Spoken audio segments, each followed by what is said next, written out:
پیارے دوستو، السلام علیکم ورحمۃ اللہ وبرکاتہ۔ اس وقت مدینہ منورہ میں حرم شریف میں حاضر ہوں اور ماشاءاللہ مدینہ منورہ کی تو کیا ہی کہنا ہے، گویا کہ یہاں ہر گھڑی نور بھری ہے، ہر طرف چھما چھم رحمتیں برکتیں نازل ہو رہی۔ اس وقت رات 4:06 ہو رہے ہیں اور ان قریب ابھی تہجد کے لیے لوگ اٹھنا شروع ہو جائیں گے اور آنا شروع ہو جائیں گے۔ مدینہ منورہ میں حاضری بہت بڑی سعادت ہے، لیکن اس سے بڑی سعادت ادب ہے۔ اگر کوئی یہاں کا ادب کر سکتا ہے تو وہ مدینہ منورہ ہے۔ ہم ادب تو کر ہی سکتے ہیں، لیکن کم از کم اتنا تو ہو کہ ہم اپنا ظاہر اچھا کر لیں۔ دیکھیں، ظاہر ہم اچھا کر لیں، باطن ہمارے آقا علیہ السلام ہمارا اچھا کر دیں۔ ہم اپنا ظاہر اتنا بگاڑ چکے ہیں ہم لوگ کہ چہرے پر داڑھی نہ ہو، سرکار علیہ السلام کی بارگاہ میں حاضر ہو۔ اب یہ بتائیں کہ قبر انور میں پیارے آقا صلی اللہ علیہ وسلم اپنے غلام کی طرف جب دیکھ رہے ہوں گے مسکرا کر اس کے سلام کا جواب دینے کے لیے، تو اس وقت جب دیکھتے ہوں گے کہ میرے غلام کے چہرے پہ داڑھی نہیں، تو کتنی تکلیف ہوتی ہوگی۔ پیارے آقا صلی اللہ علیہ وسلم اپنی قبر انور میں اس طرح جلوہ گر ہیں کہ جس طرح ظاہری حیات طیبہ میں، بلکہ اس سے بھی کئی بدرجہ اولا آپ اپنی قبر انور میں اپنے غلاموں کو ملاحظہ فرما رہے ہیں۔ ہماری خوش بختی ہے کہ اتنے قصور، اتنی غلطیاں ہونے کے باوجود بھی پیارے آقا علیہ السلام ہمیں اپنے قدموں میں بلا لیتے ہیں۔ تو کم از کم ہم اپنا ظاہر تو اچھا کریں۔ ہاتھ میں جوتا ہے، سرکار علیہ السلام کی معجزہ شریف کے سامنے حاضری دے رہے ہیں، یہ کوئی طریقہ ہے حاضری کا؟ اس سے بہتر تو یہ تھا کہ ہم مدینے میں نہیں آتے، ہم معجزہ شریف کے سامنے نہ آتے، کم از کم اس بے ادبی سے تو بچتے۔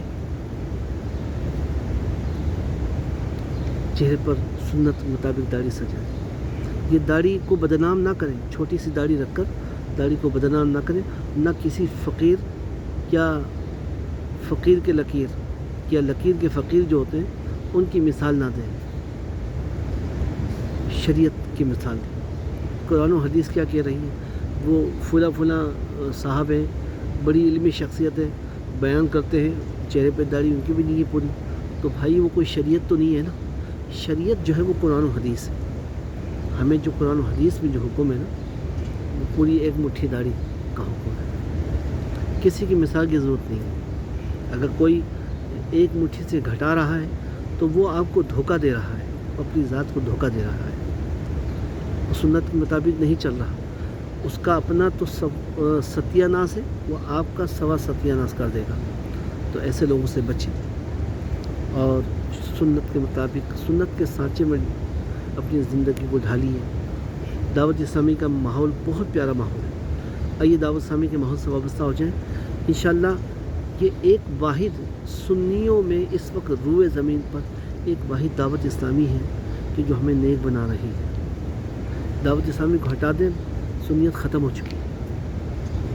تو آئیے دعوت اسلامی کے ماحول سے وابستہ ہوں، دعوت اسلامی والوں سے ملاقات کر کے آپ ان سے پوچھیں کہ حاضری کے طریقہ کار کیا ہونا چاہیے۔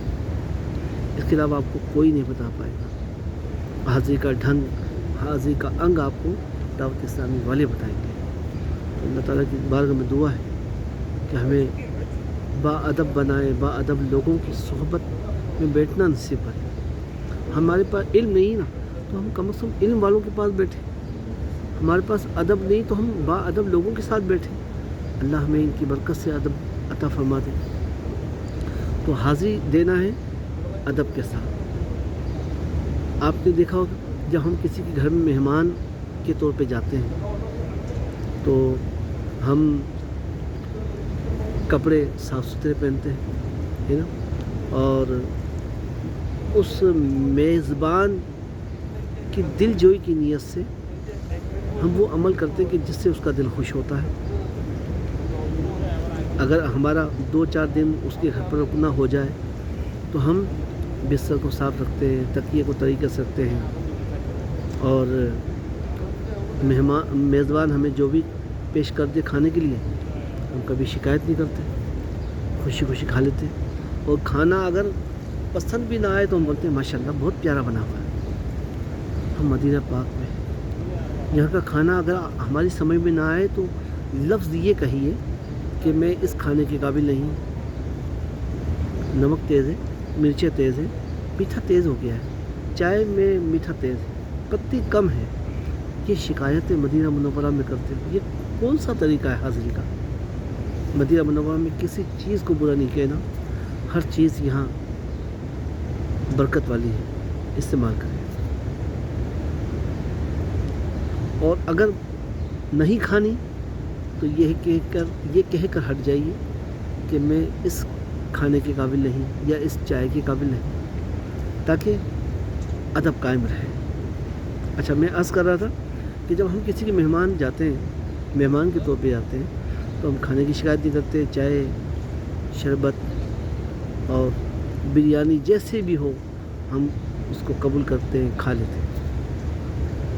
اب اس کے بعد جب ہم کوئی شکایت نہیں کریں گے نا, جب واپس اپنے گھر کی طرف لوٹیں گے تو وہ ہمارا میزبان ہم سے خوش ہوگا یا ناراض ہوگا؟ یقیناً خوش ہوگا. وہ کہے گا کہ کاش ایسے مہمان آئے, یہ مہمان میرا دوبارہ ہے.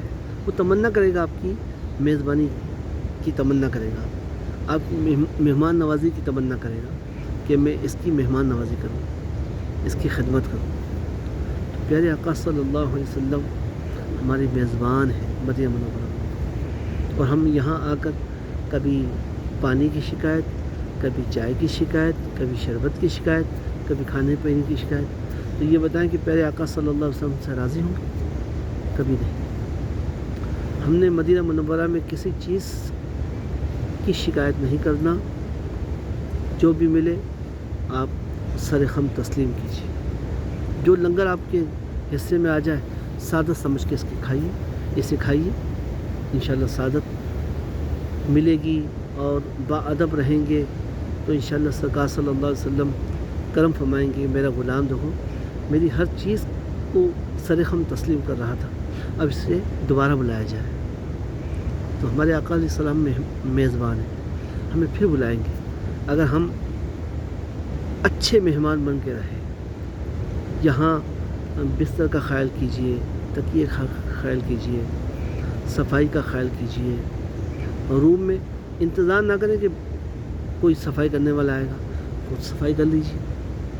انشاءاللہ یہ مدینہ منورہ ہے, یہ سعادت بھی مل جائے گی کہ میں نے مدینہ منورہ میں اپنے روم کی صفائی کی. تو جو میں عرض کرنا چاہ رہا ہوں خدا را اسے سمجھنے کی کوشش کیجیے. اور ہماری بہنوں کو دیکھتا ہوں, مجھے حیرت ہوتی ہے ان کی حاضری پر. گنبد خضرا کو پیر ہو رہی ہے, ان کو تصویریں کھنچانے کا شوق ہے. تمہیں پردے کا حکم دیا گیا ہے. عورت کا معنی چھپانے والی چیز ہے. تمہاری حاضری سے پیارے آقا علیہ السلام خوش ہوں گے؟ تم بے ادبی کرتی ہو, بے ادب گھومتی پھرتی ہو, یہاں کے میک اپ کر رہی ہو مدینہ منورہ میں, کیا تمہاری حاضریاں قبول ہوں گی اس سے؟ کبھی قبول نہیں ہوں گی اس سے.